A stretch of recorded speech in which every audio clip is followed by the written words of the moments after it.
Hello students, मैं हूं खुशबू शर्मा। आप देख रहे हैं वीकेएस बायो एजुकेशन। स्टूडेंट्स, हमारा टॉपिक चल रहा था एक्सक्रीटरी सिस्टम, उत्सर्जन तंत्र।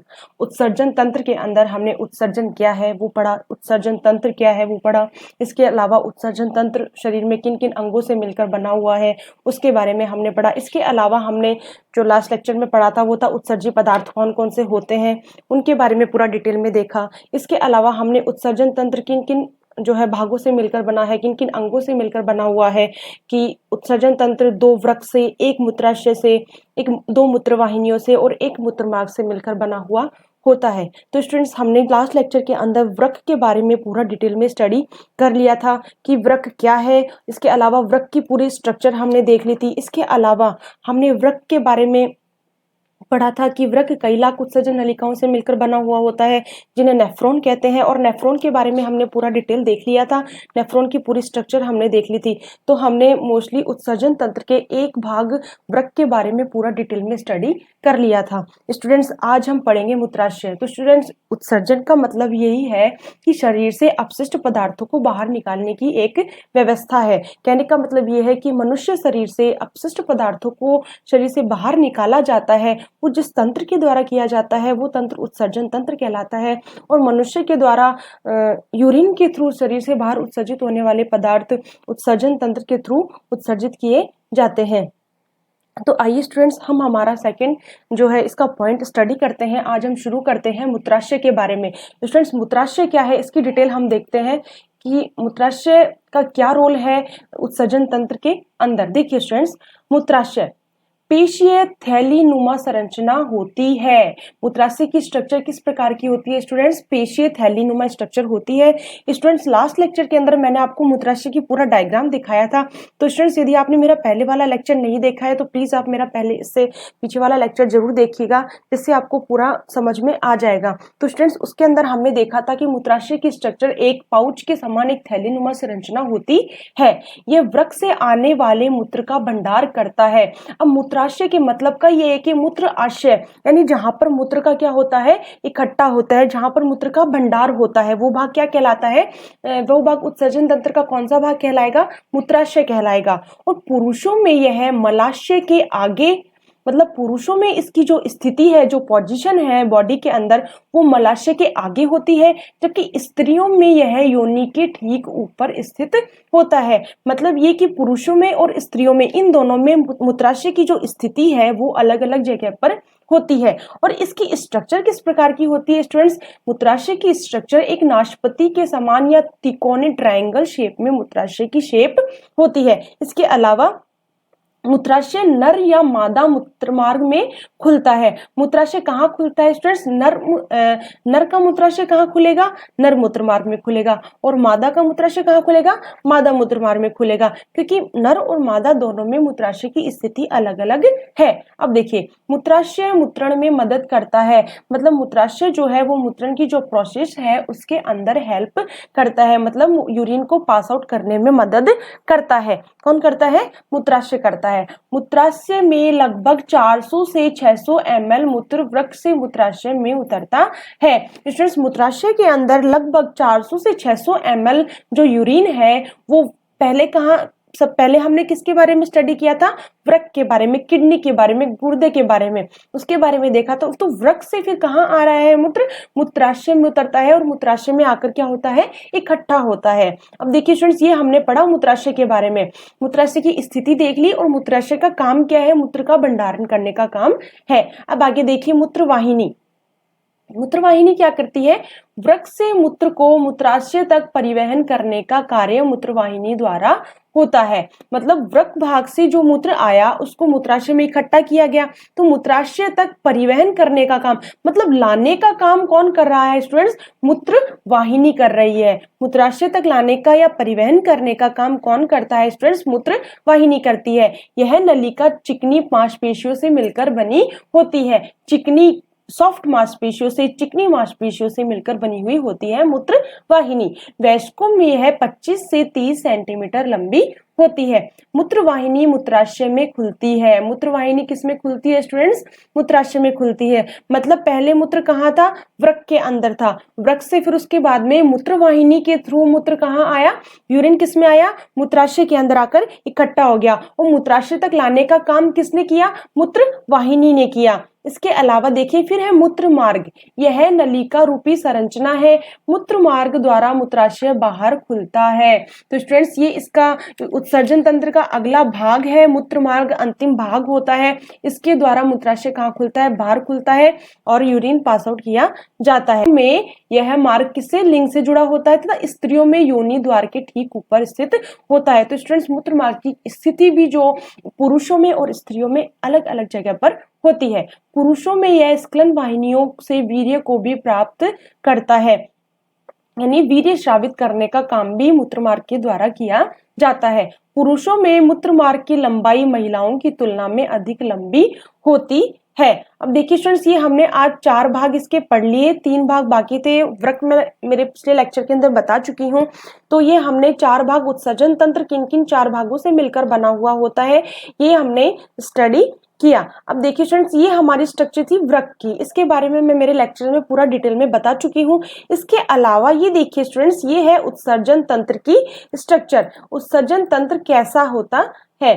तो देखिए स्टूडेंट्स इस डायग्राम के थ्रू हम इजीली समझ सकते हैं। ये देखिए ये इसके अंदर वृक्क आ गए। वृक्क के बाद में ये आ गई मूत्रवाहिनी। मूत्रवाहिनी किसमें खुल रही है? मूत्राशय में खुल रही है और मूत्रमार्ग के द्वारा मूत्र को यूरिन को पास आउट कर दिया जाता है। तो स्टूडेंट्स इसके अंदर ये 4 भाग इजीली आप देख सकते हैं, समझ सकते हैं। बाकी मैंने वृक्क का पूरा डिटेल, इसके अलावा नेफ्रॉन का पूरा डिटेल लेक्चर में बता दिया है। तो प्लीज आप मेरा फर्स्ट लेक्चर जरूर देखिए, तभी आपको आगे वाला पूरा लेक्चर समझ में आएगा। अब देखिए स्टूडेंट्स हम बात करते हैं मूत्र मार्ग हो गया। अब देखते हैं कि मूत्र का निर्माण किस प्रकार से होता है। फॉर्मेशन ऑफ यूरिन, यूरिन का निर्माण किस प्रकार से होता है? यूरिन मतलब कैसे बनता है बॉडी के अंदर, किस प्रकार से उसका छनन होता है, कैसे उसके अंदर से अच्छे अच्छे पार्टिकल्स जो है बॉडी में एब्जॉर्ब कर लिए जाते हैं और कैसे जो है जिन पदार्थों की हमारी बॉडी में आवश्यकता नहीं है उनको शरीर से बाहर उत्सर्जित कर दिया जाता है। तो देखिए स्टूडेंट्स हम देखते हैं मूत्र निर्माण, फॉर्मेशन ऑफ यूरिन। मूत्र निर्माण 3 चरणों में पूरा होता है। एक तो होता है अल्ट्रा फिल्ट्रेशन, परानिस्यंदन बोलते हैं या गुच्छीय निस्पंदन इसको बोलते हैं। एक भाग कौन सा होता है स्टूडेंट्स? अल्ट्रा फिल्ट्रेशन भाग होता है। इस फिल्ट्रेशन भाग के अंदर मूत्र में से जो अच्छे अच्छे जो पार्टिकल्स होते हैं जो हमारी बॉडी के लिए इंपॉर्टेंट है उनका फिल्ट्रेशन किया जाता है। एंड सेकंड है रीएब्जॉर्प्शन, मतलब जो पार्ट फिल्टर हो चुका है और जो पार्ट वेस्ट होकर बाहर उत्सर्जित होने के लिए रेडी है उनमें से भी जो इंपॉर्टेंट पार्टिकल्स हैं, जो जल की मात्रा है या फिर जो पार्टिकल्स हमको दोबारा रीएब्जॉर्ब करने हैं, पुनः उनका अवशोषण करना है, उन पदार्थों का अवशोषण किया जाता है। एंड फाइनली फिर उसके बाद में क्या किया जाता है? सीक्रेशन किया जाता है, स्त्रवण किया जाता है। ये प्रोसेस क्या कहलाएगा स्टूडेंट्स? मूत्र निर्माण, फॉर्मेशन ऑफ यूरिन कहलाएगा। तो हम इसमें फर्स्ट हमारा पढ़ते हैं परानिस्यंदन या अल्ट्रा फिल्ट्रेशन। तो देखिए स्टूडेंट अल्ट्रा फिल्ट्रेशन क्या होता है इसके बारे में हम स्टडी करते हैं। तो देखिए परानिस्यंदन, वृक्क नलिका में बॉम्बेन संपुट एक छलनी की भांति कार्य करता है। बॉम्बेन संपुट वृक्क नलिका का एक पार्ट होता है, एक प्यालेनुमा स्ट्रक्चर होती है। स्टूडेंट्स मैं फिर बोल रही हूँ, इसकी डिटेल मैंने मेरे पिछले वाले लेक्चर में बता दी है, तो प्लीज आप वो डायग्राम जरूर समझिएगा, तभी आपको समझ में आएगा।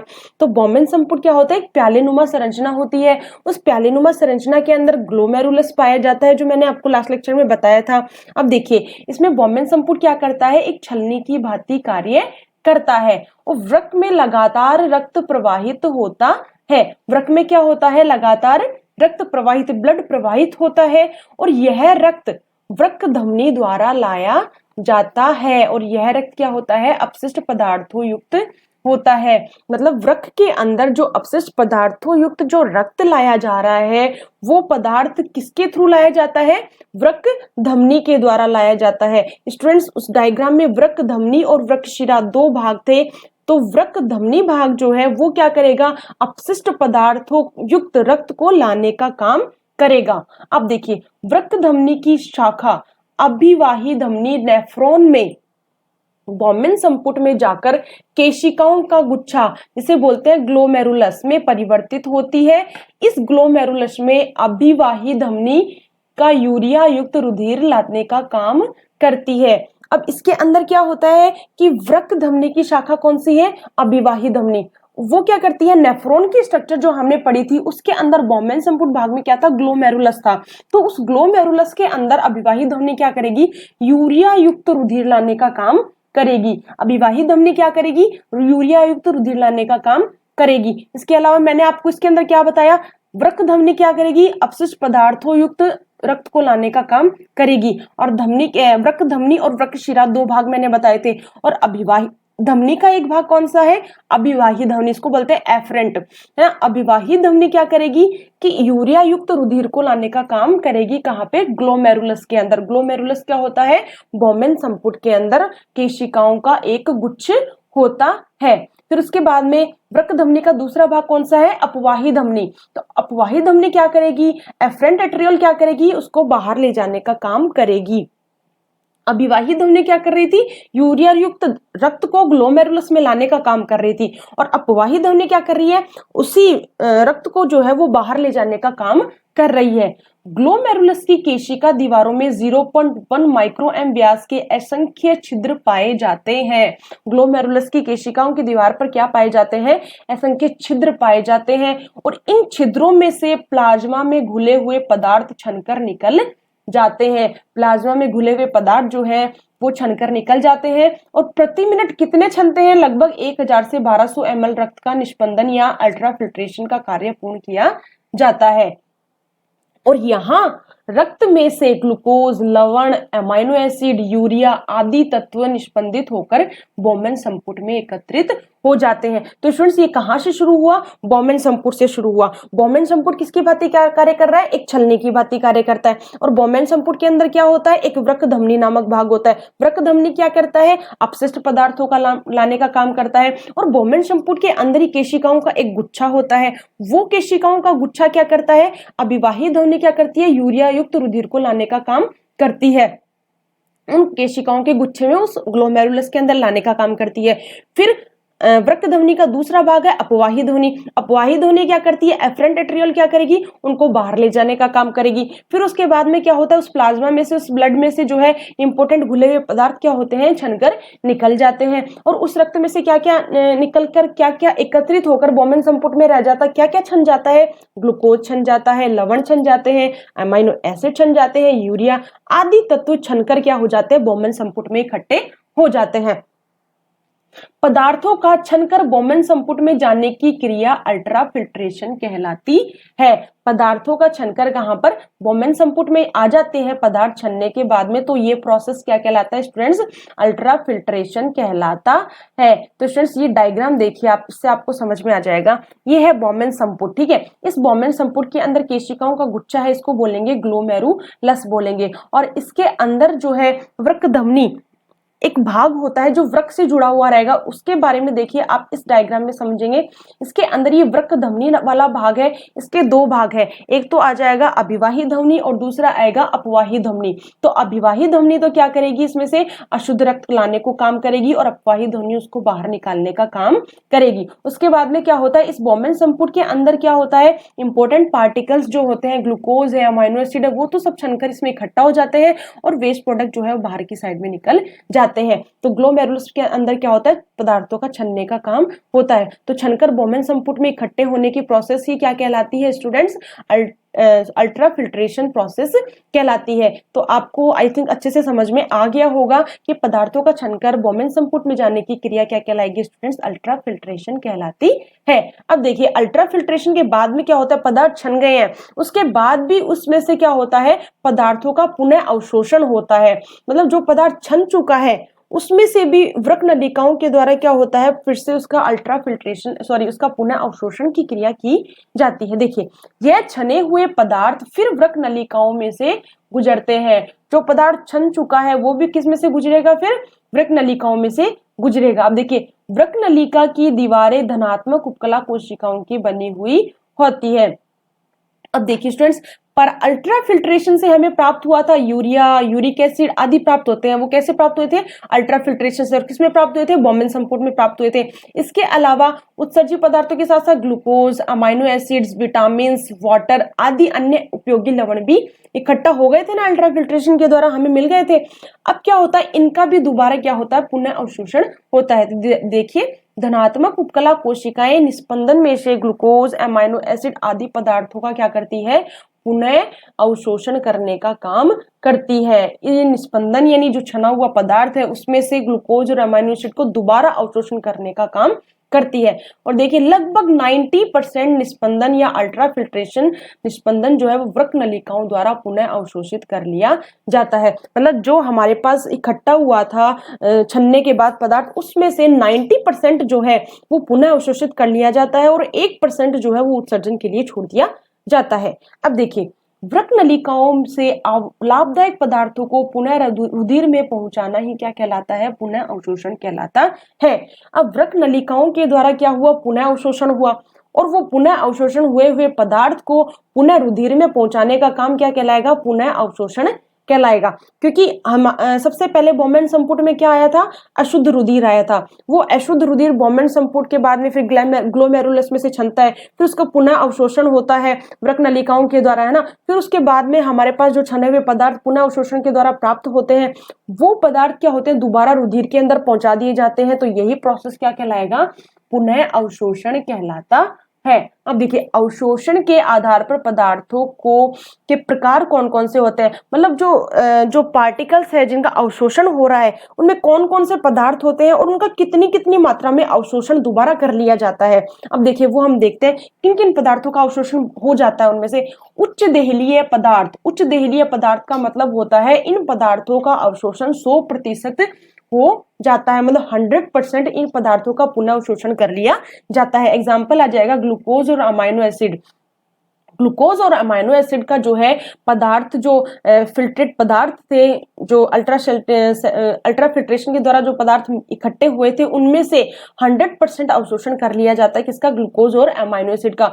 इनमें से कुछ भी मात्रा उत्सर्जन के लिए नहीं छोड़ी जाती है। अब देखिए, निम्न देहलीय पदार्थ क्या होता है? इन पदार्थों का अवशोषण बहुत कम किया जाता है।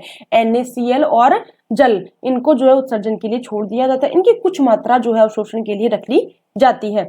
अब देखिए, अदेहलीय पदार्थ, इन पदार्थों का अवशोषण बिल्कुल भी नहीं होता है। यूरिया और यूरिक एसिड, क्योंकि स्टूडेंट्स, मैंने मेरे जो चैप्टर मैंने जब स्टार्ट किया था उत्सर्जन तंत्र का, तभी मैंने आपको बताया था कि उत्सर्जन किस चीज का होता है? प्राणियों के अंदर स्तनधारियों में यूरिया का उत्सर्जन होता है। तो देखिए, इन पदार्थों का अवशोषण नहीं होगा क्योंकि यूरिया और यूरिक एसिड को शरीर से बाहर उत्सर्जित कर दिया जाता है, क्योंकि ये एक क्या है? उत्सर्जी पदार्थ है।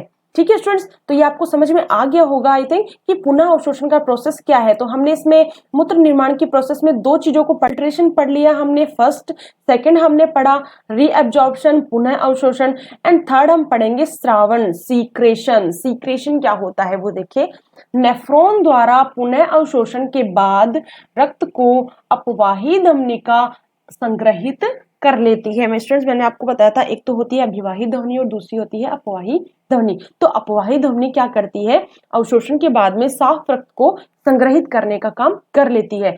पुनः अवशोषण किए जाने वाले पदार्थों में यूरिया जैसे अपशिष्ट पदार्थ शामिल नहीं होते हैं। मैंने आपको ऊपर भी बताया था कि पुनः अवशोषण में जो जो पदार्थ जो है एब्जॉर्ब किए जाते हैं, अवशोषित किए जाते हैं, उच्च देहलीय, निम्न देहलीय और अदेहलीय। तो ये यूरिया जो है वो अदेहलीय पदार्थ है, इसलिए इसका दोबारा अवशोषण जो है नहीं किया जाता है, इसको जो उत्सर्जित कर दिया जाता है। ये अपशिष्ट युक्त तरल पदार्थ ही मूत्र का निर्माण करते हैं। जो अपशिष्ट युक्त तरल पदार्थ बाकी रह जाता है वही किसका निर्माण करता है? मूत्र का निर्माण करता है, और मूत्र के थ्रू इन अपशिष्ट पदार्थों को शरीर से बाहर उत्सर्जित कर दिया जाता है। स्टूडेंट्स, यही हमारे उत्सर्जन तंत्र का काम है मोस्टली। अब देखिए, नेफ्रॉन से मूत्र वृक्क की संग्रहण नलिका में लाया जाता है। नेफ्रॉन से कहाँ लाया जाता है मूत्र को? वृक्क की संग्रहण नलिका में लाया जाता है, जहां से मूत्र नली में प्रवेश करता है। जहां से मूत्र कहाँ प्रवेश करेगा, मूत्र नली में आएगा। और प्रत्येक वृक्क से एक मूत्र नली कहाँ खुलेगी, मूत्राशय में खुलेगी। संग्रह नलिका से कहाँ आएगा मूत्र, मूत्र नली में आएगा।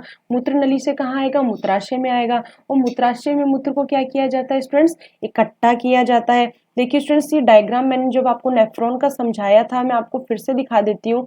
डायग्राम देखिए, इसके अंदर ये संग्रह नलिका है। संग्रह नलिका के द्वारा क्या होता है, मूत्र नली के द्वारा मूत्र कहाँ इकट्ठा हो जाता है, मूत्राशय में आ जाता है। ये देखिए मूत्राशय इसका पार्ट है, यहाँ पे इकट्ठा हो जाता है मूत्राशय के अंदर। फिर उसके बाद में आफ्टर देन क्या होता है, मूत्राशय से मूत्र इकट्ठा हो जाता है मूत्राशय के अंदर। और पर्याप्त मूत्र जमा होने पर केंद्रीय तंत्रिका तंत्र द्वारा इच्छित संदेश मूत्राशय को प्राप्त होता है। मतलब जब मूत्राशय में मूत्र इकट्ठा हो गया तो उसकी सूचना कहाँ पहुंचती है, हमारे ब्रेन में पहुंचती है। ब्रेन का एक पार्ट है केंद्रीय तंत्रिका तंत्र, और उसका वहां पर इसकी जो है एक सूचना मिलती है, उस संदेश जाता है, जिसके थ्रू क्या होता है, इस संदेश से मूत्राशय की पेशियों में संकुचन होता है और मूत्राशय अवरोधी में शिथिलन होता है और मूत्र का उत्सर्जन हो जाता है। मतलब एक ऐच्छिक संदेश जाता है। मोस्टली क्या होता है, मूत्र उत्सर्जन की प्रोसेस एक ऐच्छिक प्रोसेस है। यदि ये प्रोसेस अनिच्छिक होने लग जाए तो वो एक डिजीज का रूप ले लेती है।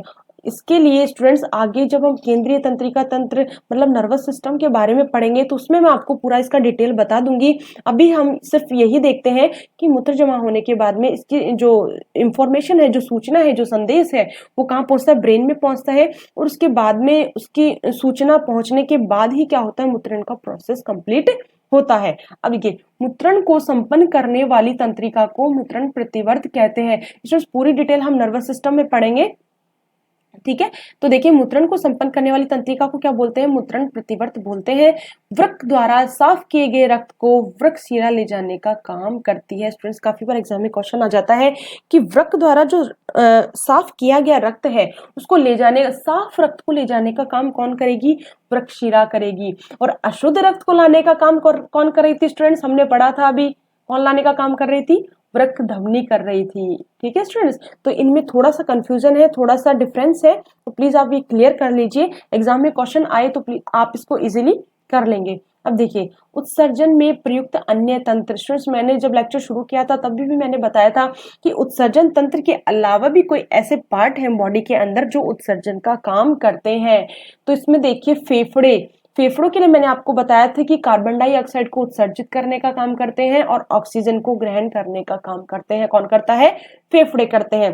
फिर देखिए त्वचा, पसीने के रूप में अतिरिक्त जल की मात्रा को बाहर निकालना और उस पसीने के अंदर ही जो पार्टिकल्स जो हमारी बॉडी के लिए टॉक्सिक है या फिर हानिकारक है, ऐसे कोई खनिज लवण है, ऐसे कुछ पार्टिकल्स है, उनको पसीने के थ्रू बॉडी से बाहर आउट कर दिया जाता है। अब देखिए यकृत क्या करता है, यूरिया निर्माण का काम कौन करता है, बॉडी में यकृत करता है।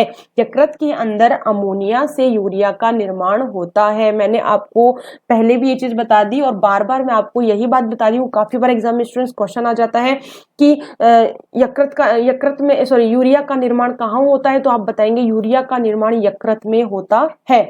अब देखिए bilirubin, biliverdin, vitamin, steroid hormone आदि का मल के साथ उत्सर्जन करने का काम कौन करता है, यकृत करता है। अब स्टूडेंट्स यहाँ दो नाम आ रहे हैं, एक तो आ रहा है बिलीरुबिन एंड सेकंड आ रहा है बिलीवर्डिन। अब बिलीरुबिन और बिलीवर्डिन क्या है इसके बारे में हम देखते हैं। आपकी बुक में नहीं है लेकिन फिर भी मैं आपको बता देती हूँ, क्योंकि आपको पता होना चाहिए कि जो यूरिन हम पास आउट कर रहे हैं उसका कलर पीला क्यों है। इसके अलावा बिलीरुबिन और बिलीवर्डिन पर काफी बार क्वेश्चन बन जाते हैं, तो मैं आपको बता देती हूँ कि एक्चुअल में है क्या। तो देखिए स्टूडेंट्स ये स्ट्रक्चर है, ये मैं आपको बता रही हूँ। एचबी का मतलब होता है स्टूडेंट्स हीमोग्लोबिन। एचबी को बोलते हैं हीमोग्लोबिन, जो हमारे ब्लड में पाई जाने वाली एक प्रोटीन है। अब देखिए आगे, हीमोग्लोबिन टूटती है हिम और ग्लोबिन नामक प्रोटीन में। अब इसमें हिम कितना परसेंट होता है, 4% होता है, और ग्लोबिन प्रोटीन कितना परसेंट होती है, 96% होती है। अब ये ग्लोबिन प्रोटीन जो है ये किसका निर्माण करती है, बिलीरुबिन और बिलीवर्डिन का निर्माण करती है। और बिलीरुबिन जो है वो कैसे कलर की होती है, पीले कलर की होती है। तो स्टूडेंट्स अगर बिलीरुबिन की मात्रा बॉडी में बढ़ जाए तो इससे कौन सा डिजीज हो जाता है, कौन सा रोग हो जाता है, पीलिए का रोग, पीलिया रोग हो जाता है। तो फ्रेंड्स जब पीलिया की जांच की जाती है तो उसके लिए यूरिन के अंदर बिलीरुबिन की मात्रा को मापा जाता है और उसी के अकॉर्डिंग बताया जाता है कि बॉडी के अंदर पीलिया है या नहीं है, पीलिया रोग से ग्रसित है व्यक्ति या नहीं है। तो इसके बारे में बिलीरुबिन के द्वारा ही बताया जा सकता है। तो ये मैंने आपको बताया ग्लोबिन प्रोटीन के द्वारा बनता है बिलीरुबिन और बिलीवर्डिन। अब देखिए बिलीरुबिन जो है किस किस का निर्माण करती है, एक तो आएगा यूरोक्रोम एंड सेकंड है स्टरकोबिलिनोजन। यूरोक्रोम क्या है, यूरोक्रोम एक ऐसा पदार्थ है, इसी की वजह से मूत्र का रंग कैसा होता है, पीला होता है। एंड सेकंड है स्टरकोबिलिनोजन। स्टरकोबिलिनोजन एक ऐसा, आप मान लो एक ऐसा रंजक है जिसकी वजह से ही मल का रंग भूरा होता है। तो फ्रेंड्स यहाँ दो नाम आए थे, बिलीरुबिन और बिलीवर्डिन, तो इसके बारे में मैंने आपको यहाँ पर बता दिया है। अब देखिए स्टूडेंट्स, पसीना क्या होता है, पसीने में कौन कौन से पार्टिकल्स का उत्सर्जन किया जाता है, तो देखिए नमक का किया जाता है, यूरिया का किया जाता है और लैक्टिक अम्ल आदि का उत्सर्जन पसीने के थ्रू बॉडी से उत्सर्जित किया जाता है। और पसीना कहाँ आता है, त्वचा के ऊपर आता है। तो ये हमने देख लिया कि उत्सर्जन तंत्र के अलावा अन्य कौन से तंत्र है जो उत्सर्जन का काम करते हैं। अब स्टूडेंट्स देखिए काफी बार एग्जाम में क्वेश्चन आ जाता है, कंपटीशन एग्जाम में भी काफी बार क्वेश्चन आ जाता है, मानव मूत्र के संगठन पे क्वेश्चन आ जाते हैं। तो स्टूडेंट्स मानव मूत्र जो है वो इन सब पार्टिकल से मिलकर बना हुआ होता है। कहने का मतलब ये है ये सब पार्टिकल्स मानव मूत्र के अंदर पाए जाते हैं। लेकिन मोस्टली क्वेश्चन पूछे जाते हैं, काफी बार एग्जाम में क्वेश्चन आ जाता है कि मानव मूत्र का कलर हल्का पीला क्यों होता है, तो आप आंसर बताएंगे यूरोक्रोम वर्णक के कारण मानव मूत्र का कलर पीले कलर का होता है। और यूरोक्रोम किससे बना हुआ है, बिलीरुबिन से बनता है। अब देखिए अब क्वेश्चन आ जाता है स्टूडेंट्स काफी बार एग्जाम के अंदर कि कितनी मात्रा मूत्र की शरीर से बाहर उत्सर्जित होनी चाहिए प्रतिदिन। तो देखिए 1 से 2 लीटर प्रतिदिन मात्रा उत्सर्जित होनी चाहिए, किसकी, मूत्र की शरीर से आउट होना चाहिए। गंध, अब बताइए मूत्र के अंदर एक तीखी एरोमेटिक गंध होती है, वो क्या होती है, यूरिनोइड गंध बोलते हैं उसको। क्या बोलते हैं स्टूडेंट्स, यूरिनोइड गंध बोलते हैं। मूत्र का पीएच कितना होता है, 6.0 होता है और मूत्र क्या होता है, हल्का अम्लीय होता है। क्योंकि मूत्र की पीएच 7 से कम है तो क्या हुआ, हल्का अम्लीय हुआ। मूत्र में जल की मात्रा कितनी होती है, 96% वाटर होता है। और यूरिया की मात्रा कितनी होती है, 2.0% यूरिया होता है। तो स्टूडेंट्स ये 5 या 6 पॉइंट आप थोड़ा सा ध्यान से इसको लर्न कर लीजिएगा, क्योंकि इनमें से काफी बार एग्जाम में क्वेश्चन बन जाता है। इसके अलावा अकार्बनिक लवण, कार्बनिक लवण, क्रिएटिनिन, यूरिक अम्ल, हिप्यूरिक अम्ल, अमोनिया, ये पदार्थ भी शरीर से बाहर उत्सर्जित किए जाते हैं यूरिन के थ्रू। मतलब यूरिन के अंदर ये सारे पदार्थ होते हैं और इन सबसे मिलकर ही मूत्र बनता है। ये मूत्र का एक संगठन है। तो स्टूडेंट्स ये आपको समझ में आ गया होगा। आगे देखिए स्टूडेंट, डायलिसिस की क्रिया क्या होती है। डायलिसिस मैं आपको एक नोट के थ्रू ऐसे ही बता रही हूँ, आपको एक जनरल नॉलेज होना चाहिए। हल्का जैसे जैसे हम आगे बढ़ेंगे वैसे वैसे हम क्या होता है कुछ कुछ एक्स्ट्रा पढ़ते रहेंगे, तो इससे क्या होगा, हमारी नॉलेज बढ़ेगी और कोई भी कंपटीशन एग्जाम में अगर ऐसा कोई क्वेश्चन आ जाता है तो हम उसको इजीली कर लेंगे। तो उसी पर्पस से मैं आपको बता रही हूँ। डायलिसिस क्या होता है, यूरेमिया रोग से ग्रसित मानव शरीर से अपशिष्ट पदार्थों को बाहर निकालने की कृत्रिम विधि को क्या बोलते हैं, डायलिसिस बोलते हैं। मतलब काफी बार लोगों को यूरेमिया नामक एक ऐसा रोग होता है जिसकी वजह से उनके शरीर से मूत्र जो है आउट नहीं हो पाता, यूरिन आउट नहीं हो पाता है। तो उनके बॉडी के अंदर इन अपशिष्ट पदार्थों को कैसे निकाला जाता है, वो प्रोसेस क्या कहलाता है, डायलिसिस की क्रिया कहलाती है। अब देखिए ये हो गई डायलिसिस। अब देखिए वृक्क द्वारा पराशरण नियमन में, वृक्क के द्वारा पराशरण नियमन का जो कार्य किया जाता है उसमें एल्डोस्टेरोन हार्मोन और एंटी डायूरेटिक हार्मोन सहायक होते हैं। अब देखिए अमोनिया से यूरिया का निर्माण आर्निथिन चक्र कहलाता है। मैंने आपको बताया मनुष्य में यकृत के अंदर अमोनिया से यूरिया का निर्माण होता है। और ये अमोनिया से यूरिया का निर्माण किस चक्र के द्वारा होता है स्टूडेंट्स, काफी बार एग्जाम में क्वेश्चन आ जाता है, तो ध्यान से देखिएगा किसकी वजह से होता है, आर्निथिन चक्र कहलाता है, उसके द्वारा यूरिया का निर्माण होता है। अब देखिए स्टूडेंट्स आगे, ADH hormone, anti diuretic hormone की कमी से मूत्र में पानी की मात्रा बढ़ जाती है। मूत्र के अंदर पानी की मात्रा बढ़ जाती है कौन से हार्मोन की वजह से, एंटी डायूरेटिक हार्मोन या वैसोप्रेसिन हार्मोन बोलते हैं। और इससे कौन सा रोग हो जाता है, मूत्रलता कहते हैं, डायबिटीज इंसिपिडस नामक रोग हो जाता है। कौन सा रोग हो जाता है स्टूडेंट्स, डायबिटीज इंसिपिडस नामक रोग हो जाता है। अब आगे देखिए स्टूडेंट्स, मैं आपको कुछ नोट बता रही हूँ, जैसे मैं आपको बता रही हूँ काफी बार एग्जाम में क्वेश्चन आ जाते हैं, इसी पर्पज से मैं आपको थोड़ा सा जो है समझाने का प्रयास कर रही हूँ। तो देखिए स्टूडेंट्स, ये हमने बेसिकली कौन कौन सी डिजीज हो जाती है उसके बारे में हमने देखा। इसके अलावा अब हम देखेंगे मूत्र उत्सर्जन की क्रिया क्या कहलाती है। मूत्र उत्सर्जन की क्रिया को मूत्रण बोलते हैं या मिक्टुरेशन बोलते हैं। ओके स्टूडेंट्स, और रात्रि में बार बार मूत्र आना, ये भी एक बीमारी है, उसको बोलते हैं नॉक्टूरिया। इसके अलावा मूत्र के साथ यदि ग्लूकोज आने लग जाए तो उसको बोलते हैं ग्लाइकोयूरिया, और यह अवस्था डायबिटीज के रोगी में पाई जाती है। डायबिटीज के रोगी के अंदर क्या होता है, एंटी डायूरेटिक हार्मोन की कमी होने से मूत्र में पानी की मात्रा बढ़ जाती है, और मूत्र में पानी की मात्रा बढ़ने से क्या होता है, ग्लूकोज मूत्र के द्वारा बाहर उत्सर्जित होना शुरू हो जाता है और व्यक्ति को डायबिटीज रोग हो जाता है। मूत्र के साथ रक्त का आना, इसको बोलते हैं हिमिचूरिया। मूत्र में या मूत्राशय में इन्फेक्शन हो जाता है, इसमें काफी बार क्या होता है, इन्फेक्शन हो जाता है, यूरिन इन्फेक्शन बोलते हैं, जिसको क्या बोलते हैं, नेफ्रिटिस बोलते हैं। ब्राइट का रोग, इसको क्या बोलते हैं, ब्राइट का रोग या नेफ्रिटिस रोग बोलते हैं। और ये किस बैक्टीरिया की वजह से होता है, स्ट्रेप्टोकोकस जीवाणु के कारण होता है। मोस्टली यूरिन इन्फेक्शन जो होता है लोगों में, वो जो है कौन से जीवाणु की वजह से होता है, स्ट्रेप्टोकोकस जीवाणु की वजह से होता है। और भी जीवाणु है स्टूडेंट्स, लेकिन मोस्टली जो बेसिक जो जीवाणु है जिसकी वजह से लोगों के अंदर यूरिन इन्फेक्शन होता है, वो कौन सा जीवाणु है, स्ट्रेप्टोकोकस जीवाणु। तो स्टूडेंट्स, मैंने आपको आज मूत्र उत्सर्जन की क्रिया और मूत्र से संबंधित कौन कौन सी अवस्थाओं को क्या क्या कहेंगे, मूत्र के कारण होने वाले विभिन्न प्रकार के रोगों के बारे में मैंने आपको बताया, मूत्र का संगठन बताया मैंने आपको। इसके अलावा हमने पढ़ा कि उत्सर्जन तंत्र के अलावा और कौन से तंत्र है जो उत्सर्जन तंत्र की भांति कार्य करते हैं, वो हमने पढ़ा। इसके अलावा हमने आज पढ़ा कि मूत्र निर्माण किस प्रकार से होता है। इसके अंदर हमने अल्ट्रा फिल्ट्रेशन, रीअब्जॉर्प्शन और सीक्रेशन वाला पार्ट पूरा डिटेल में अच्छे से हमने पढ़ा। आई थिंक आपको अच्छे से समझ में आ गया होगा। इसके अलावा हमने मूत्राशय, मूत्रवाहिनी और मूत्र मार्ग के बारे में पढ़ा। और इसके अलावा पिछले लेक्चर में हमने वृक्क की पूरी डिटेल पढ़ी, वृक्क का डायग्राम देखा, उत्सर्जन तंत्र का पूरा डायग्राम समझा था। इसके अलावा हमने नेफ्रॉन का पूरा स्ट्रक्चर देखा था। तो ये सब स्टूडेंट्स हम जो है पिछले लेक्चर में पढ़ चुके हैं। तो आज हमारा उत्सर्जन तंत्र वाला जो चैप्टर है, या फिर बोल दो उत्सर्जन तंत्र का जो लेक्चर है, वो आज कंप्लीट हो गया है। तो स्टूडेंट्स, यदि आपको मेरे वीडियोस पसंद आ रहे हैं तो प्लीज आप मेरे चैनल को सब्सक्राइब कीजिए, लाइक कीजिए, शेयर कीजिए, और अगर आपकी कोई क्यूरी है तो प्लीज आप मेरे को कमेंट बॉक्स में बताइए, मैं आपको उसका रिप्लाई जरूर करूंगी। Thanks for watching this video. Okay.